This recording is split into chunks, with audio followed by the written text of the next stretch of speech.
భూమి వేడి ఎక్కడం, దీన్నే గ్లోబల్ క్లైమేట్, గ్లోబల్ వార్మింగ్ అంట. మరి మనం హర్షించదగ్గ విషయం ఏంటంటే అమ్మాయి గీతికా వెంకటేశ్వర అనే అమ్మాయి ఇప్పుడు 10th క్లాస్ చదువుతుంది. అంటే మీ క్లాస్ లాస్ట్ 5 years నుంచి ఈ ప్రోగ్రామ్ అమ్మాయి చేస్తూ ఉంది. అంటే ఒక NGO, అంటే నాన్ గవర్నమెంట్ ఆర్గనైజేషన్ అంట. అలాంటిది స్థాపించి, అంటే ఇప్పుడు 10th అంటే ఒక 5 సంవత్సరాల ముందు అంటే ఏ క్లాస్లో ఉంటుంది అమ్మాయి? 5th క్లాస్లో. అంటే అంత చిన్న ఏజ్లో అంత పెద్ద ఆలోచన రావటం అనేది గొప్పతనము.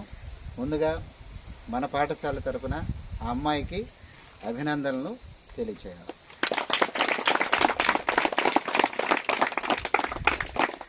మీరు కూడా ఈ విషయాలు తెలుసుకొని, ఎందుకంటే రాబోయే రోజుల్లో అత్యంత ప్రమాదకరమైన పరిస్థితులు ఏంటంటే దీనివల్లే వస్తూ ఉన్నాయి. అంటే మన